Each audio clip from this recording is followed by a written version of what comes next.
a moment to get settled down and get quiet, get centered.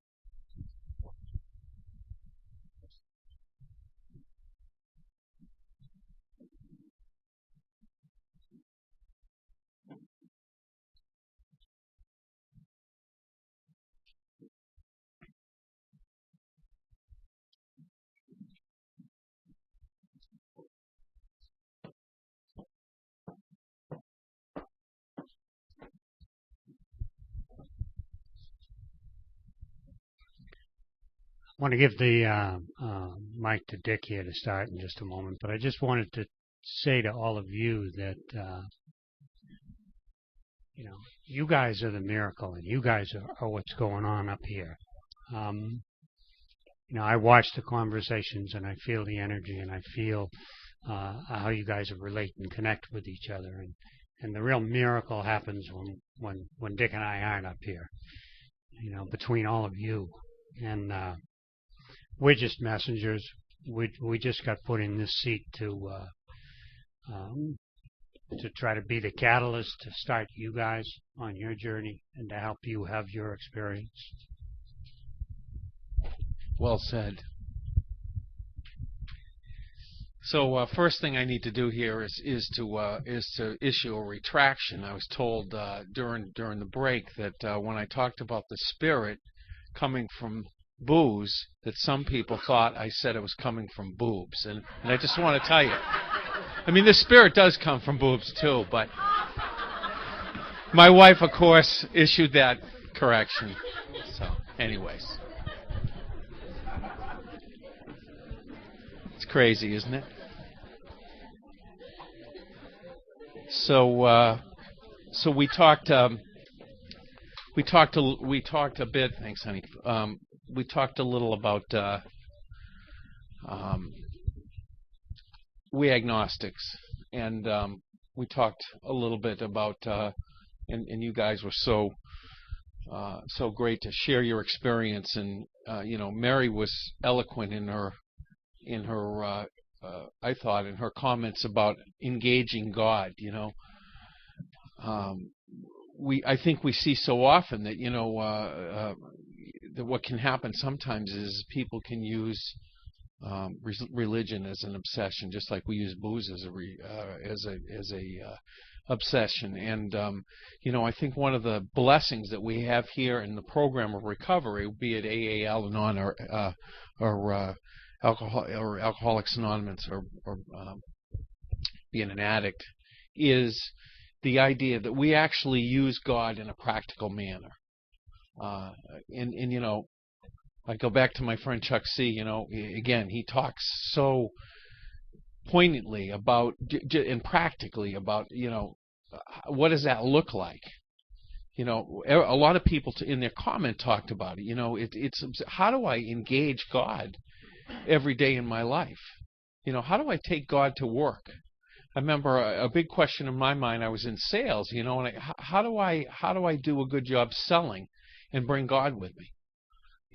Isn't the idea of selling to try to put something over on somebody? And it got explained to me that the way that I can go in and practically engage God is to bring him with me and ask where I can be of service to somebody. So, in my life, in the furniture life, it looks like, how can I help my clients with their furniture problem? How can I help my patients if I'm a nurse, or you name it, if I'm a manager? Do I really have to manage people? The world tells me I do. But maybe if I'm in that position, I don't have to manage them. I was, before my business, I worked in a furniture dealership, a contract furniture dealership in Boston, and I had 130 people working for me directly and indirectly. And it came clear to me, during that time, the really good way to go about AA and bring AA into my work was to think, okay, well, what do I need to get the people that work for me so they can get what they need to get for the people who work for them what they need? See, that's ultimately being of service. And so Mary talked about, about engaging God, and that's really what that begins to look like. maybe you've got some questions of your own that you can think about this weekend about, how do I engage God in my marriage? Marriage can be hard, especially marriage in recovery. Or how do I engage Him with my parents or with my kids? How do I engage God? That's a question. Something to think about for this weekend. The other thing to think about before we go on here a little bit is, and we didn't really talk about it too much, is in step 2, one of the things it says is that we didn't have the needed power. Lack of power, that was our dilemma. So, that all ties into what we talked about in the previous hour. I've got to find a power greater than myself because I don't have the power to change anything. I don't have the power to live my life. I tried to do that under my own power. So today I don't do that anymore. And then the other thing that crossed my mind too is in step 2 we talk about lack of proportion. Lack of proportion. So what does that look like? Lack of proportion in thought. See, I'm delusional.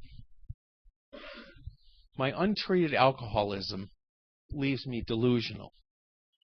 We talk about delusion and denial.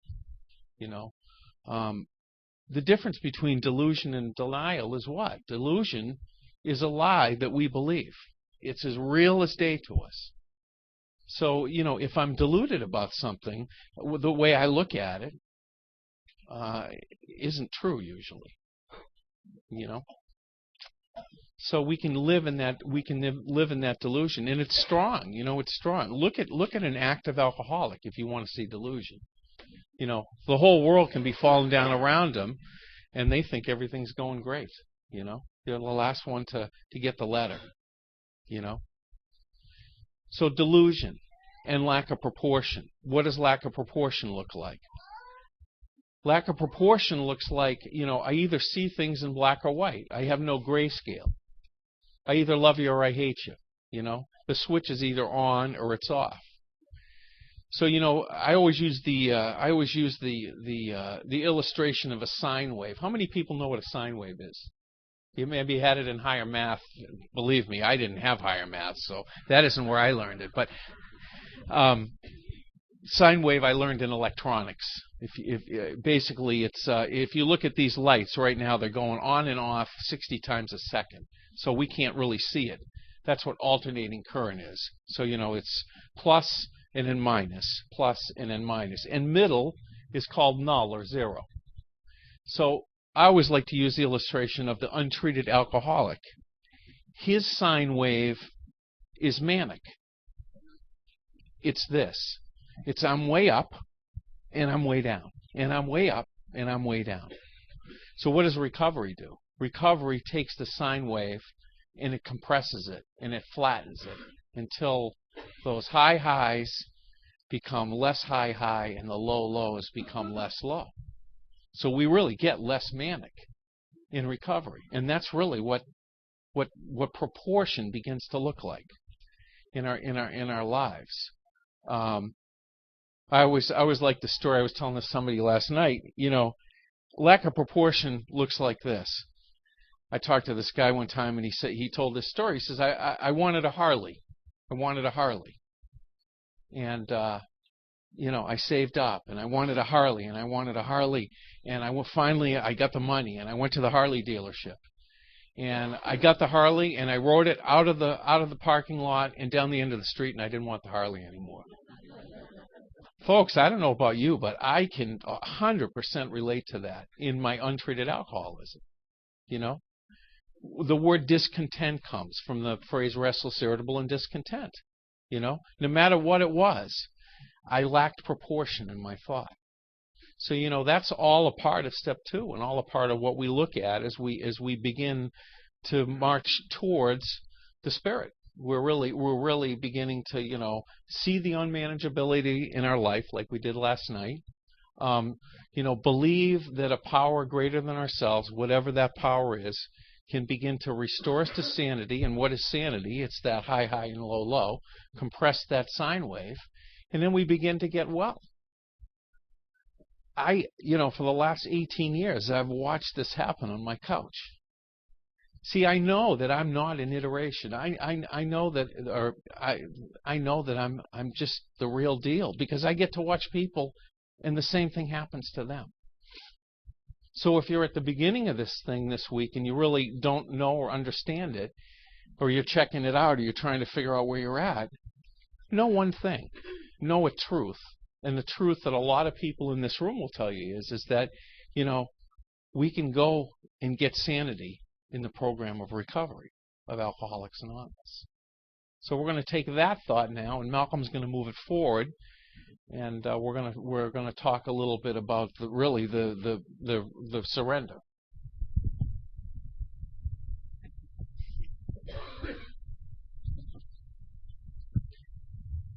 One of the great obstacles that I had, and that I haven't run up against in working with others in all these years, is the word prejudice. That the word God produces a prejudice and antipathy in so many of us. And as we talk about this power greater than ourselves, I just want to take all the words that we use for God, and I want to bring them up here, and I want to put them in a barrel, and I want to mix them all up, and I want to make them all equal. And I use the word God to identify the power greater than myself. And as you guys have heard this morning, I believe in it as a spirit of the universe, as a creative intelligence. I don't believe in it as a being. That's my power and my experience. And I want to take the curse off the word. I want to take the curse off the word. Because what happened to me when I walked in these halls was when you said that word, I saw my parents' God. I saw my mother's God. I saw the church's image of God. I didn't see a creative intelligence. I didn't see that the word could be simply an identifier to point at something. Because that's all we can do in here. That's all we can do. Words are just going to point us at an experience and point us at the being that you're going to, or the power that you're going to conceive as your power that's greater than you. And words can be as negative as they can be positive. And if they come to us with a preconceived set of notions and a prejudice and a baggage, then the word points at something that may be detrimental to our recovery rather than a positive thing to our recovery. I came to believe that a power greater than me could restore me to sanity. I came to believe that a power greater than me could restore me to sanity. What that looked like to me was a group of decisions. And as I look back, once again, it's easy to sit up at this podium, so to speak, and to share with you what that meant to me and what that means to me now. But going through that and coming to believe was the process that Dick talked about, and watching it happen on my couch as much as it was watching and understanding what was happening to me. I didn't have the words for it. I didn't have the words for it. It started with that choice to believe that there was a creative intelligence, that there is a spirit of the universe, that there was an ebb and a flow to the universe, that there is a great sense of right and wrong that is displayed in the flow of life, and if we want to use the Buddhist word, the karma of life. And I came to believe that life is a river.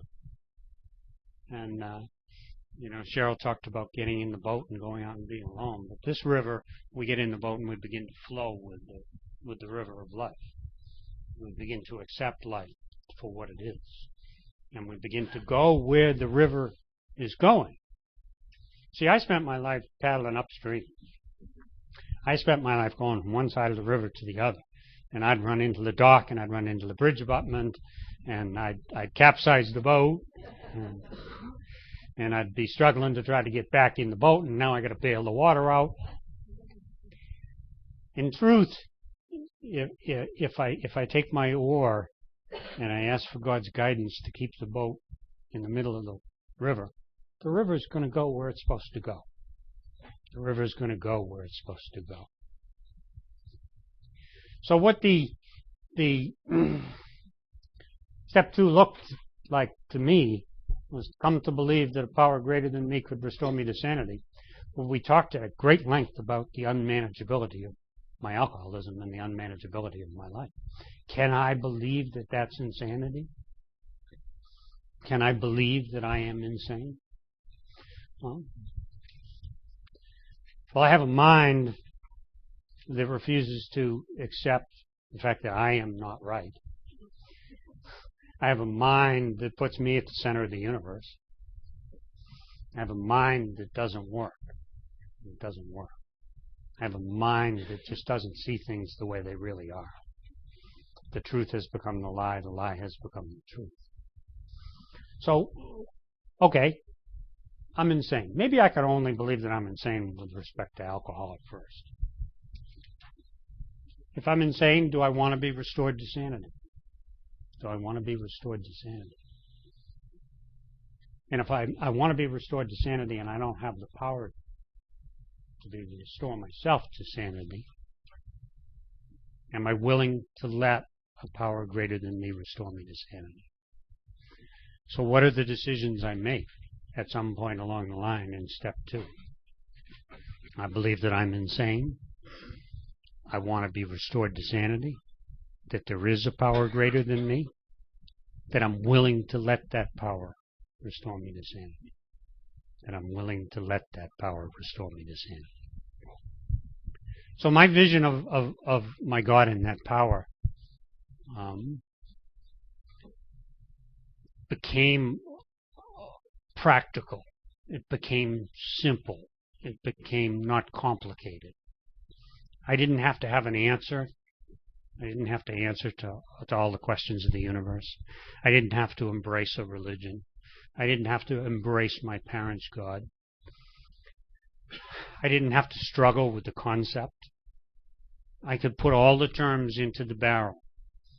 I could look at all the iterations of God. I could look at all the monotheistic religions, and I could say we're all talking about the same power. We're all drawing upon the same power of the universe. We may worship that power in a different manner. We may have different rituals, and we may engage, as Chris would say, that power in a different manner, through different means. But when I engage that power, the miracle begins to happen. When I begin to believe that power will do something in my life, the miracle begins to happen. I begin to stop thinking of the positive things that happen in my life as coincidences. I began to think of them as God working in my life. I began to look back on events that happened in my life and began to see them for what they were, moments of truth. And God putting me in a position to be ready to listen, to be ready to hear, and my mind being ready to be open to change, And the fundamental beginning of that was coming to believe, as we've talked about for the past hour. And the experience of it is awesome. And I can't begin to tell you how much you guys have been involved in all of that, all the way through the years. Surrender. I'm going to talk a little bit about step 3. I'm going to talk a little bit about being prepared to put my life in the care of a God that I understand.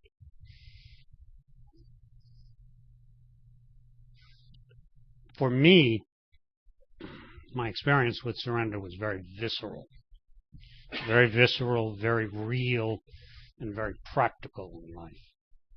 And I stumbled into Jerry's living room in June of 1994, and I saw these guys getting well I talked about before. I immediately knew, as I've talked about before, that they had something that I wanted. And they began to read the book from the beginning in July, and I began to follow it along. And I wasn't convinced yet that I was willing to do whatever it took. And I gradually, over the course of that fall and over the course of a reading of that book, which moved from Jerry's living room to Dick and Debbie's living room, and the group went from 15 to 18 to 20 to 30. And it became very clear that surrender to me, that God needed to be everything. That God needed to be everything. And in my life, I'm in sales also. I sold cars for a living. I had a little used car dealership until last December. And at that time, I worked for a Jeep dealership on Route 9 in Natick. And I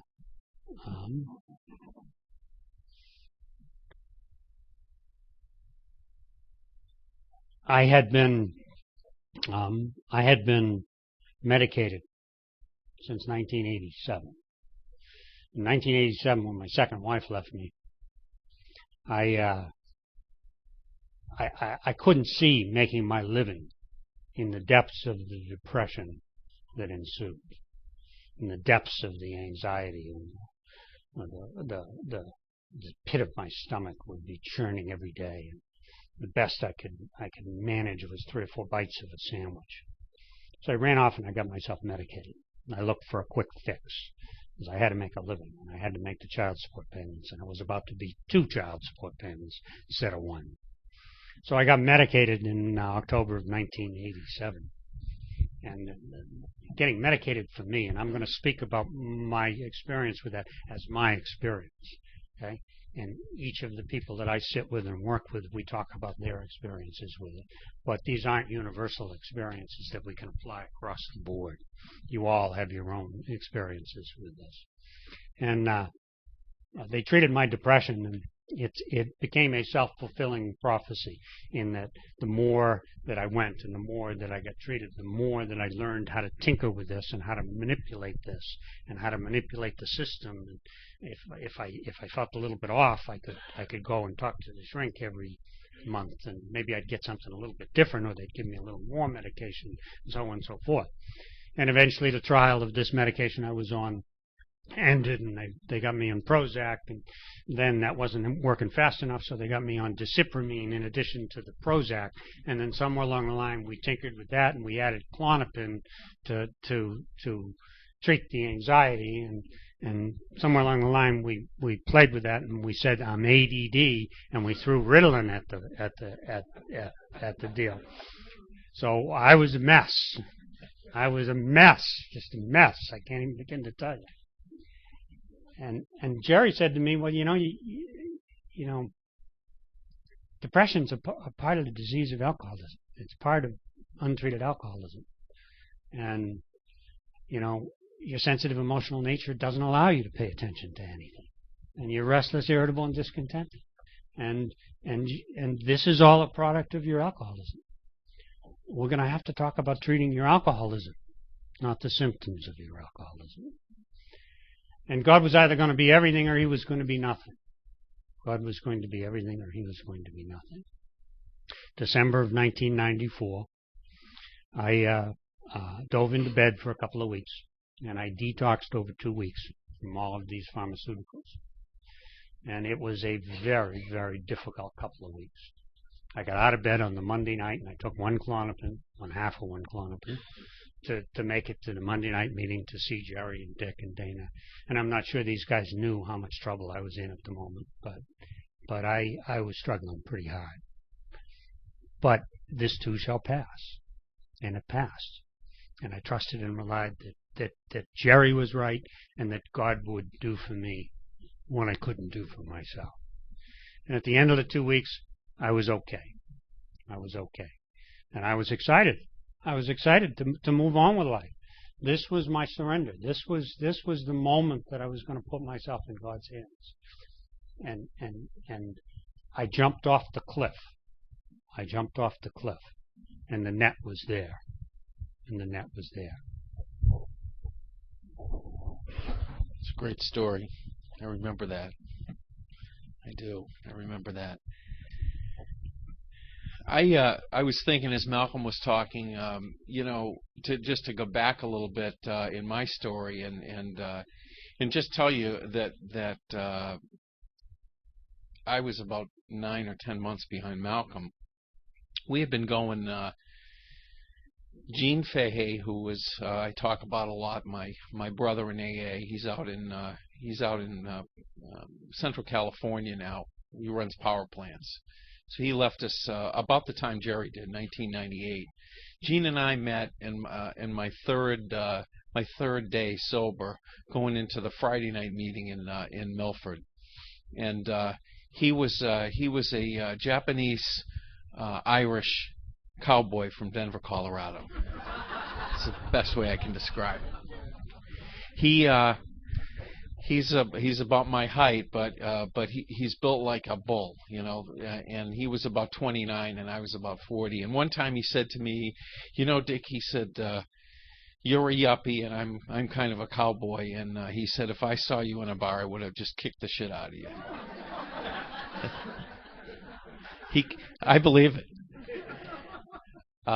He was my brother, just like Dana is, in AA. We all need a brother or a sister in AA.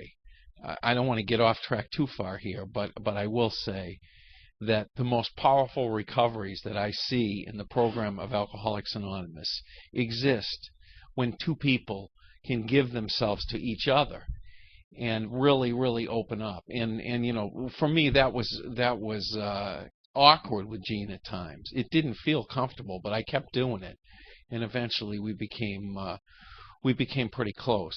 And so we started. Gene started for us going down to Bridgewater, the old Bridgewater, with Jerry. Jerry got here in '93 and immediately forged a relationship with the chaplain at Bridgewater. His name was Father Bill, and he got clearance to go in there, and so Gene started to go, and it was April of '93, and he said, Dick, you should come with me. And I said, no, I got my Wednesday night men's discussion meeting in Franklin, and I'm all set. So they let some time go by, and then somehow, I can't remember how it happened, but I got cleared, I guess, in the process, and to go inside. And one day, Gene was sick, and I got stuck in the truck with Jerry. And I got to tell you, that was a scary experience. Because this guy was just so happy, and it made me extremely uncomfortable. Extremely uncomfortable. I wish he was here. I told him that I had a right to be happy, and he told me that I didn't deserve shit in the first 5 minutes that we were together. I was a wounded animal. Anyhow, I digress. So we started going down to Bridgewater, Gene and I, and we would, Bridgewater, the old Bridgewater was not like we go to Concord pre-release now. That's like walking in through, no bars or anything. But the old Bridgewater was, the clang of the deal and walking out through the yard and everybody's kind of looking at you. And then they'd lock us in a room with eight or 10 inmates, and Jerry would read out of the book. And the reason that I bring all this up is that, as I'm going through these steps, I don't want you to get the impression for a minute that I'm totally enlightened and that it's all making perfect sense to me, because it wasn't. But that was before we even started. This is going back in the prison, and just to show you how clueless I was, Gene and I go for about probably 7 or 8 months, maybe a little less, 6 months.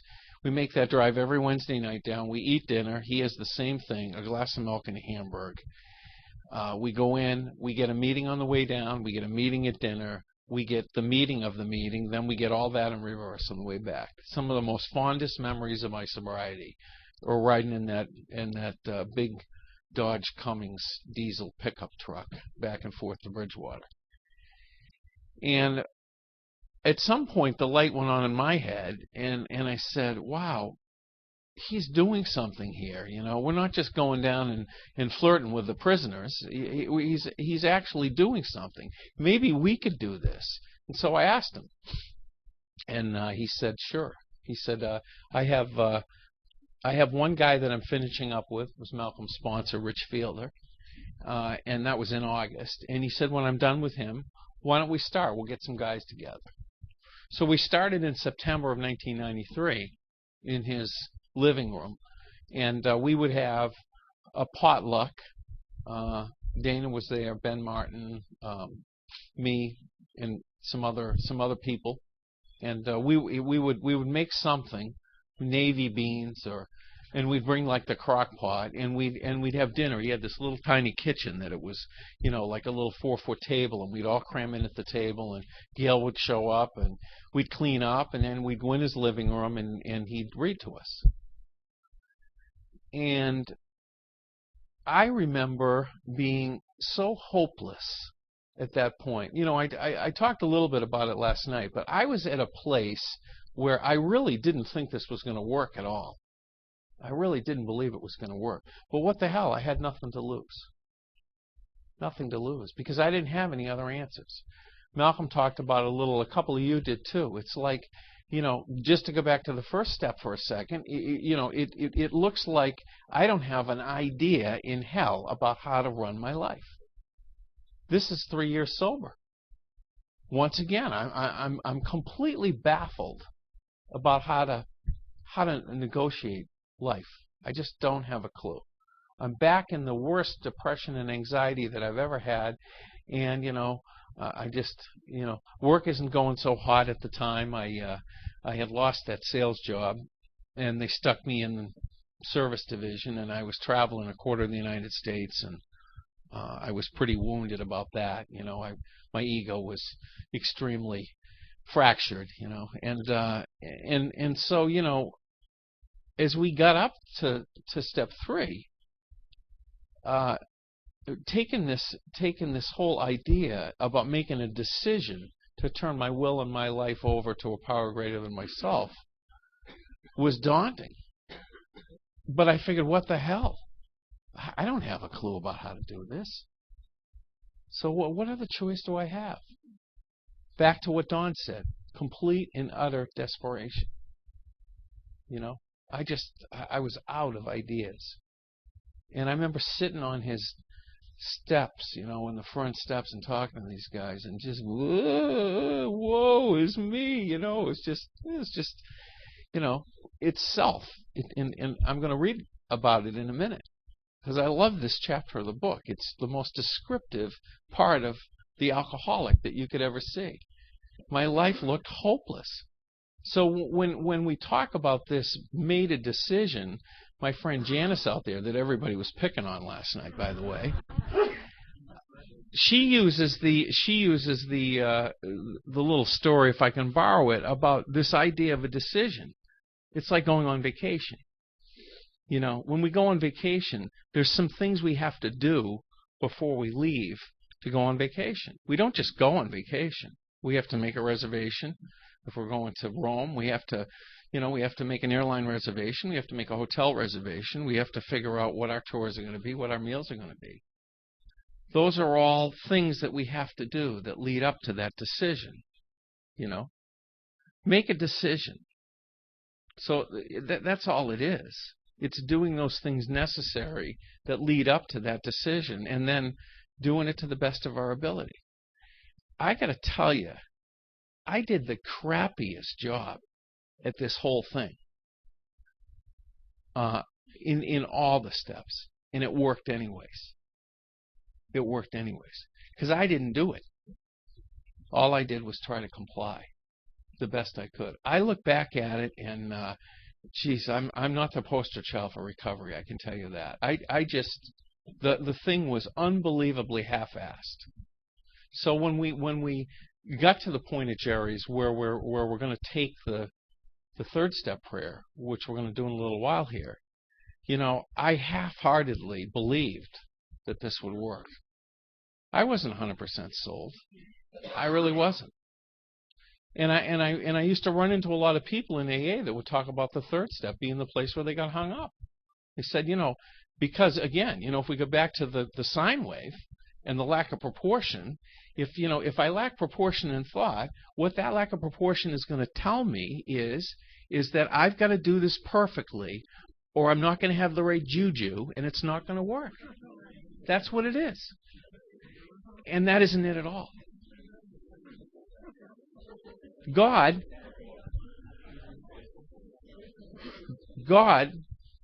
is going to do this for us. That's the deal. I don't have to fix myself. Over and over, I'm going to say that this weekend. I don't have to fix myself. I just have to make an effort. And then we go from there. Before I give it back to Malcolm, if I'm not getting ahead of myself, am I getting ahead of myself? No. Okay. I know you'll tell me. I'm going to read 3 or 4 paragraphs because I just love this. Take a couple minutes. It says, being convinced we were at step 3, which is that we decided to turn our will and our life over to God as we understood Him. Just what do we mean by that, and just what do we do? So Bill's going to lay this out for us. We don't have to get into some deep analytical mode here to figure it out. It's going to be simple. He's going to tell us what to do. He says first, the first requirement is that we be convinced that any life run on self-will can hardly be a success. On that basis, we're almost always in collision with something or somebody, even though our motives are good. Most people try to live by self-propulsion. Each person is like the actor who wants to run the whole show, is forever trying to arrange the lights, the ballet, the scenery, and the rest of the players in his own way. If only his arrangements would stay put, if only people would do as he wished, the show would be great. Everybody, including himself, would be pleased. Life would be wonderful. In trying to make these arrangements, our actor may sometimes be quite virtuous. He may be kind, considerate, patient, generous, even modest and self-sacrificing. On the other hand, he may be mean, egotistical, selfish, and dishonest. But as with most humans, he's more likely to have varied traits. What usually happens? The show doesn't come off very well. He begins to think that life doesn't treat him right. He decides to still exert himself more. He becomes on the next occasion still more demanding or gracious, as the case may be. Still the play does not suit him. Admitting he may be somewhat at fault, he's sure that other people are more to blame. He becomes angry, indignant, and self-pitying. What is his basic trouble? Here's the checklist. Is he not really a self-seeker, even when trying to be kind? Is he not a victim of the delusion that he can wrest satisfaction and happiness out of this world if he only manages well? Is it not evident to the rest of the players that these are the things that he wants, and do not his actions make each of them think and wish to retaliate, snatching all they can to get out of the show? Is he not, even in his best moments, a producer of confusion rather than harmony? So, a year after I did this, I got to live this, and I really got to have a good look at this. I started a new job. I got fired in the middle of these steps from my job that I had been on for 20 years, and I had a high school education, 2 kids, a house, all the stuff, and I'm thinking, how the hell am I going to make a living here? I've been in the same profession for all my adult life, through all my alcoholism, and I went to work for the first furniture dealership, and I immediately encountered this ops person that became my nemesis. We just could not get along, and I got to really look at this. See, this to me is, again, it's one of the most practical areas of the book. If I read this, I see myself all through it, and I begin to be able to make that decision to turn my will and my life over to God. Notice I say I begin to make it. See, my belief of this whole thing is, before we even go any further, is that we do this stuff and we get up through the steps and we get up through 6 and 7 and we make our amends. We're going to talk probably about that this afternoon tonight. And then God throws us out onto the test track of life. And we get to test out these theories and these spiritual principles, they're not really theories, they're spiritual principles that live in this book and that hopefully now somewhat live in us. So we're not cured when we go out after we've done the steps. That's what I believed when I was done. All right, I'm all fixed now. I can go out and everything's going to be fine. It wasn't. What ends up happening is though we now have something to measure against, and so we go out and we try it. And I believe God's way of showing us truth is usually through a little pain, because we get up against things like this woman, and then I've got to go back and look at some more. I can't look at it all at once. And that's the same with making this decision, in my own opinion. We are going to make the decision. Is it going to be perfect? No. None of this is going to be perfect. We're going to work on it. Rich Fielder, Malcolm's sponsor, used to have a cool analogy that I loved. He said, when we do this for the first time, we're going to roll the boulder out of the way. That's about 85% of what's causing the problem. You make up the percentages how you want. And then for the rest of our life, we're going to work on the other 15%. We're going to get the rocks, and then the stones, and then the gravel, and then the pebbles, and then the dust. That's how this is going to work. At least it has for me. So, I keep bumping up into things, and until they're objectionable, we're not going to deal with them. But imagine if God gave us all our defects all at once. It'd kill us. So, we're making this decision to turn our will and our lives over to the care of God as we understood Him, in my opinion, to the best of our ability.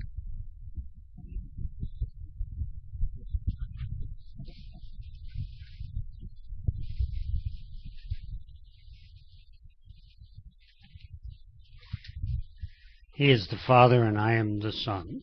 He is the principal and I am the agent. The question of surrender is, am I willing to take such a position? Am I willing to take such a position?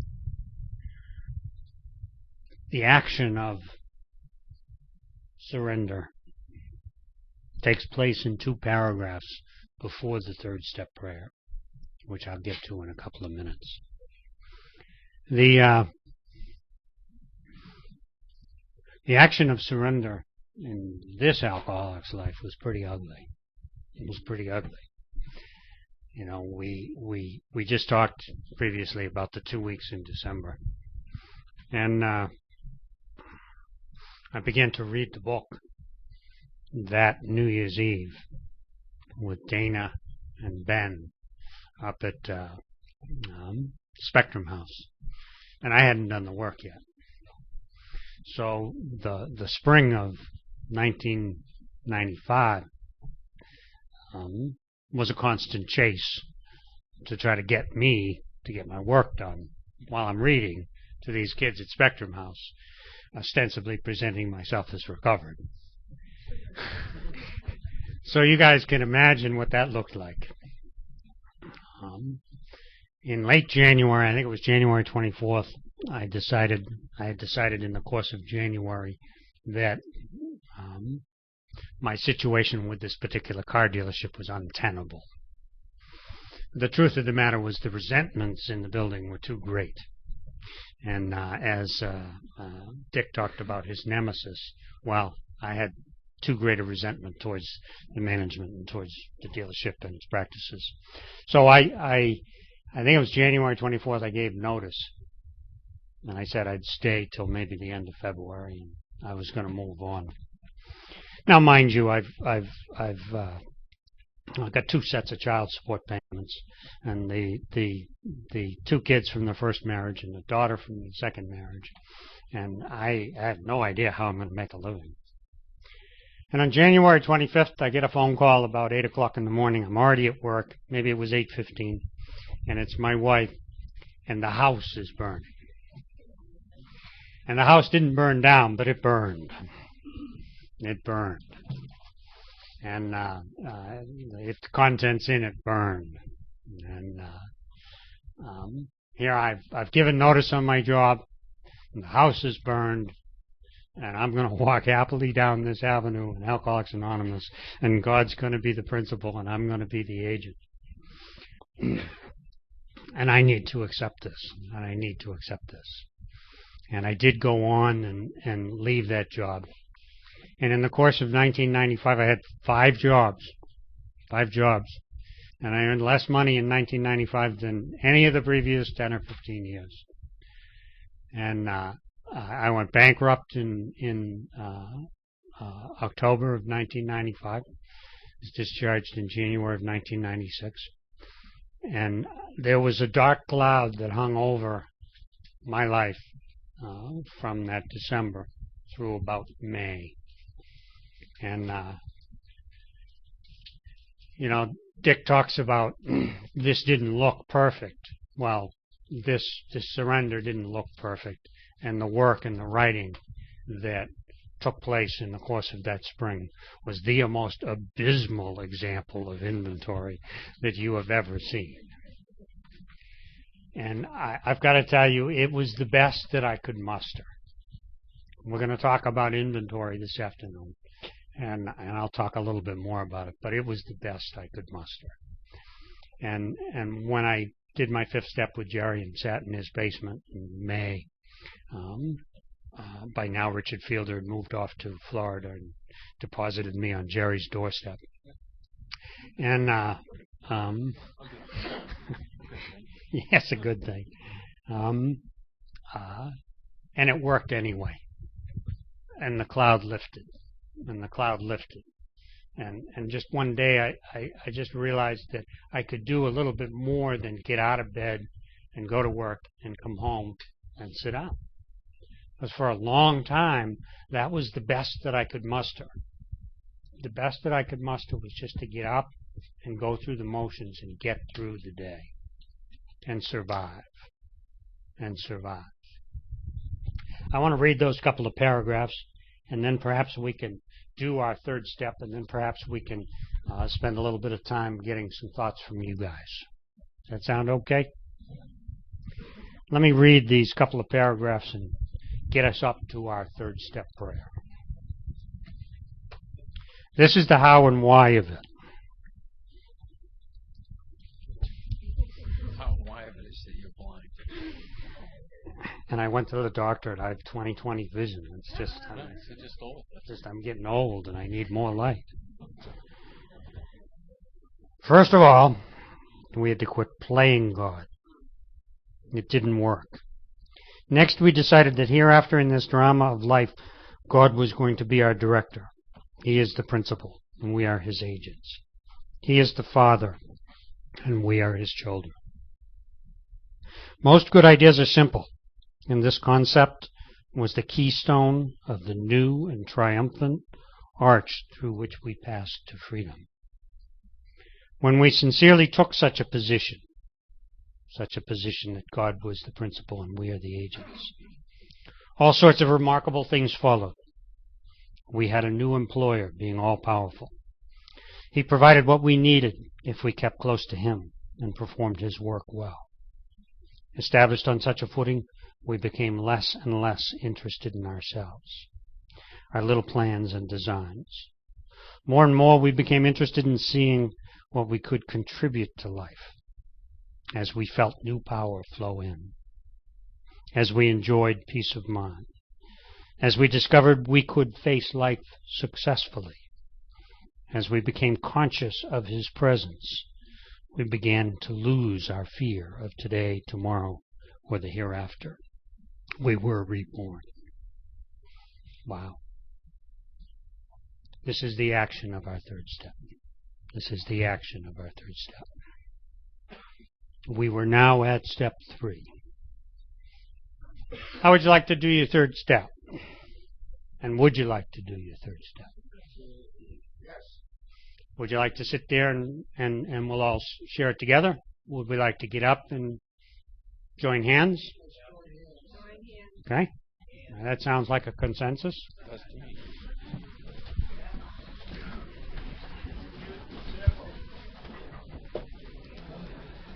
Yes. Oh, I thought I was going to have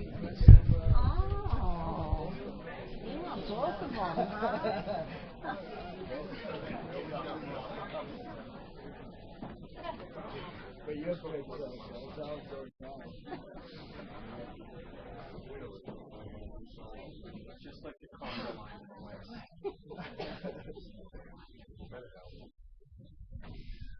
God, God, I offer myself to thee, to build with me and do with me as thou wilt.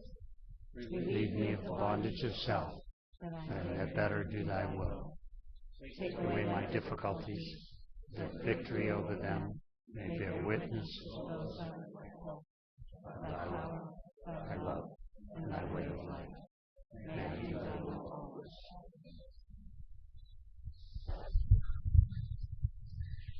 Awesome. Grab a seat, everybody.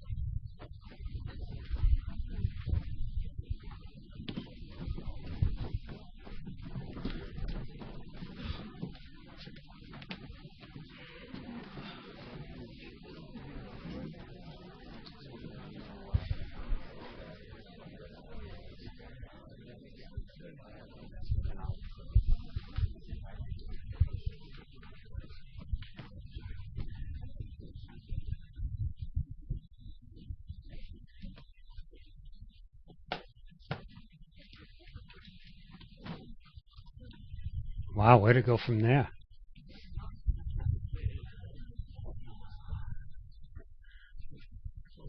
You guys are awesome, and the power of prayer and the power of God touching us. We have begun a journey. We've begun a journey together. There isn't an amen at the end of this prayer. We ask God's complete protection at the beginning of the steps. And here we're asking Him to take care of us and provide for us. So with that note, I'm going to ask you guys to join the conversation a little bit here. I'm going to ask Kevin to grab the microphone. And we're going to take 15, 20 minutes and share some of our experiences. And then we're going to move on to lunch in the afternoon session. So, why don't we start right there in the back of the room right next to you, Kevin? Yeah, Janice is fine. Hi, I'm an alcoholic. My name is Janice. And the discussion of surrender is one of my favorite discussions because it's what I struggle with. And I've had many, many, many opportunities to surrender. And the first one was to surrender to the fact that I'm an alcoholic. And so I had to put down my solution. I had to put alcohol down.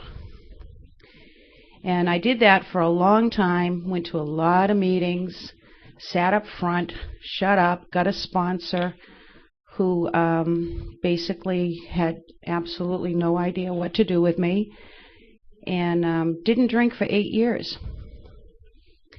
And slowly but surely, just like Malcom's story, just like Dick's story, I started to lose my mind.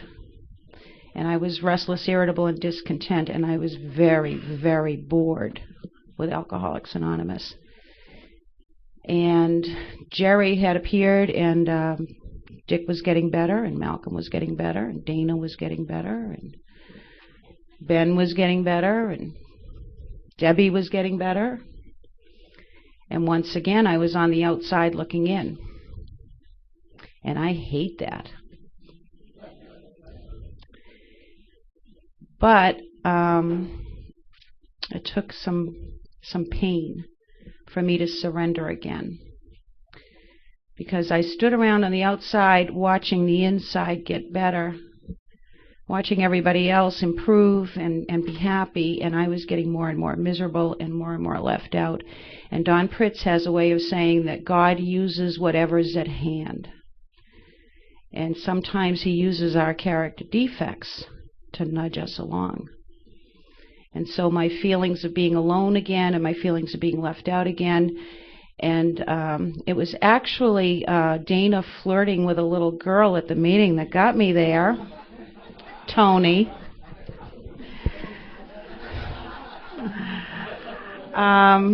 I started going to Jerry's house, and Gene Fahey, who's Dick's brother in Alcoholics Anonymous. I was watching him in particular. I was watching everybody very closely, but I was watching Gene in particular, and Gene had a gentleness of spirit and a generosity and a kindness. And I thought to myself, if I could just have an iota of what this guy has, I would be much better off. And so I asked Gene, finally, after 2 years of watching other people get well, I asked Gene to take me through the process. And so there was another surrender. But my experience has been that page 53 baffles me. God either is or he isn't. And if he is, he's everything or he's nothing. And that's the page that baffles me, because as I go through my day, as I go through my stuff, sooner or later, I'm running around like a banshee. I'm yelling at somebody. I'm resentful. I'm upset. I'm frustrated. And I stop dead in my tracks because I made somebody cry, or I pissed somebody off, or I'm on the bed crying. And I stop dead in my tracks and I say, Janice, what did you just decide? Did you just decide that God is everything? Or did you just decide that you're everything? Are you letting God run the show here? Or did you decide that you could do it? And I stopped dead in my tracks. And thank God for years and years and years of patient training by my brothers and sisters in AA, and the patience of the God that I have. Because they let me slip up and they let me make that mistake over and over again.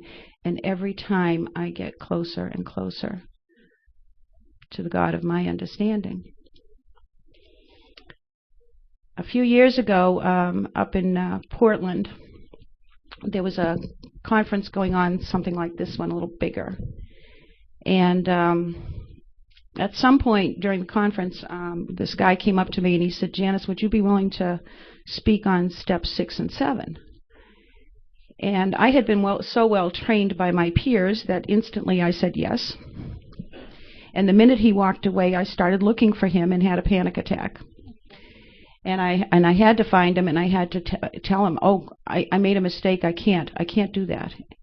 And my heart started to pound, and my palms started to sweat, and I could hear my blood pressure in my ears, and I couldn't breathe, and I was shaking all over, and I'm like, what have I done? I can't get up there and speak in front of all those people. There are 400 or 500 people in that room. Gail and Jerry are sitting there. And I had some sponsees that was sitting there and a lot of people that I knew. And I panicked. I was terrified. And I didn't know what to do. So I ran for the elevator and I went up to our room and I went into the room and it was dark and I dropped to my knees. And I said my prayer, be still and know that I am God. And I said it over and over again until I was actually still. And then this is the conversation I had with God. I said, God, I'm terrified. And he said, why? And I said, well, I'm terrified to speak in front of all those people. And he said, why? And I said, well, I might look like an idiot. I'm going to say something stupid. I'm going to sound like I don't know what I'm talking about. And God said, well, didn't you say that you would go to any lengths? And didn't you say that you gave your life and your will to me? And I said, yeah. And he said, what if it's my will that you sound like an idiot? And I said, then it's on you.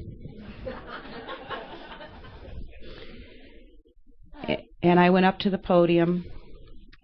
And he was kind. God was kind. I had Malcom by my side and Ben by my side, and we did the 6th and 7th steps. I have absolutely no idea what I said. And it really didn't matter. It really didn't matter at that point because he had removed my fear and he had put me in my place. It's not about me. And that was another surrender, one of many. Thank you. Brenda.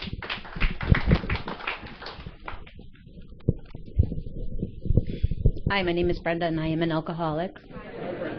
And what an amazing experience. You know, the first time that I had done a third step with a sponsor, we did it. I got on, my knees, and we did the third step prayer, and I ran out of her apartment, and I never went back. I was about 2 years sober, and I just wasn't ready.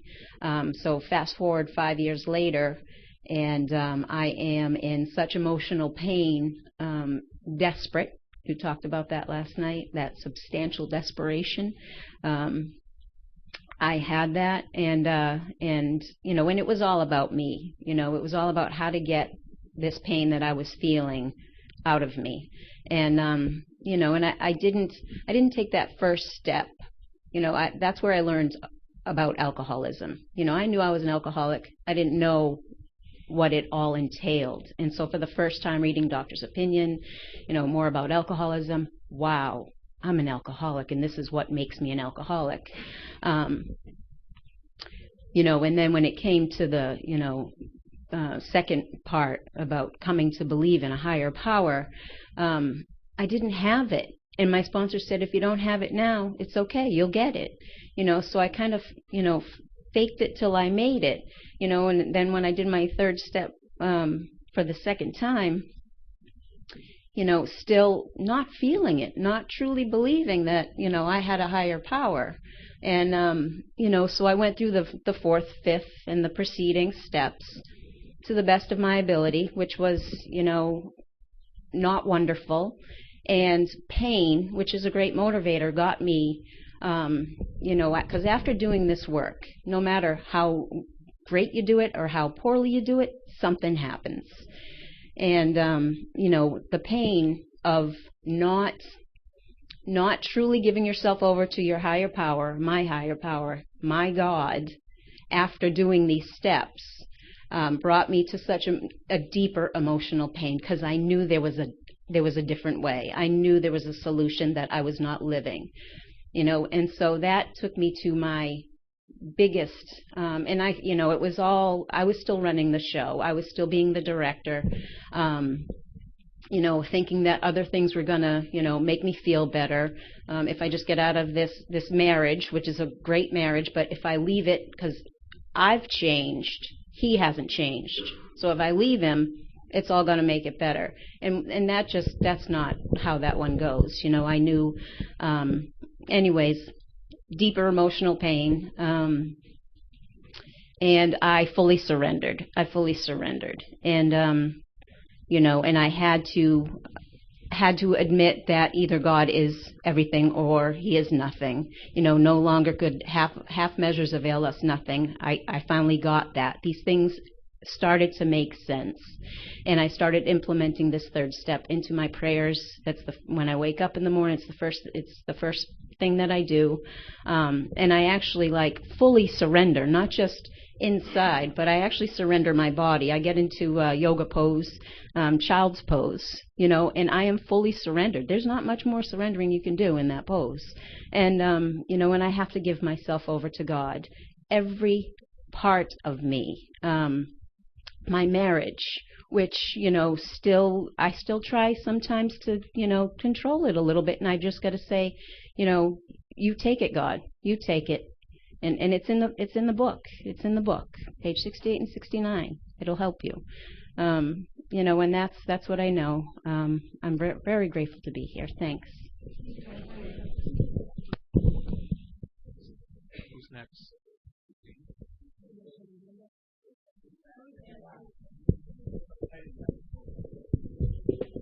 Bruce.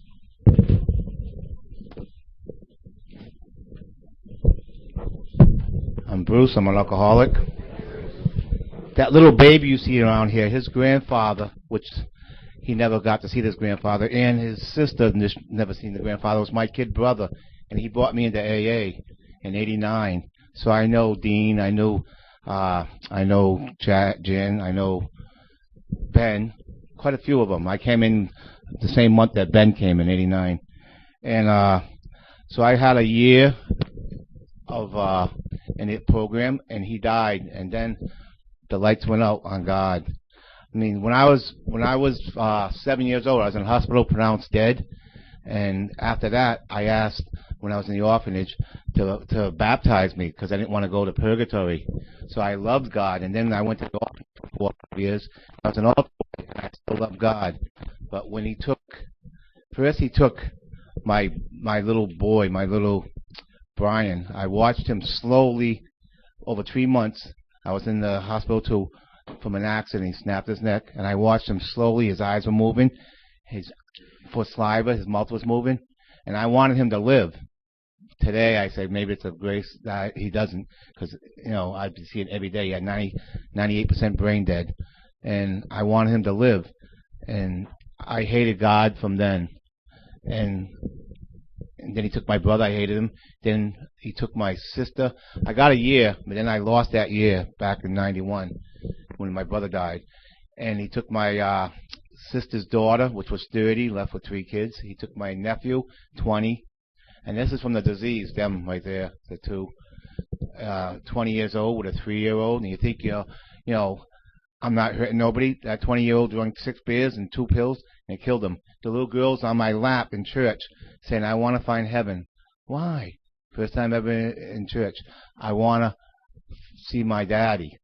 I guess he's looking in the right place. So, I had this hatred for God. About, less than a year ago, I'm with one of my friends, and he's in the program. He says, he was at the podium speaking, and he says, Bruce, because, I've been hating everybody, the grace of God entered. And I'm the one at the altar, the last one to know that I'm getting married. Nothing, didn't sink in that God coming back. And what happened is after he took all these people and they died, I kept on running out. I did the 3rd step prayer, and I'm like that girl, the first speaker. I got the name, the sponsor, and lost them.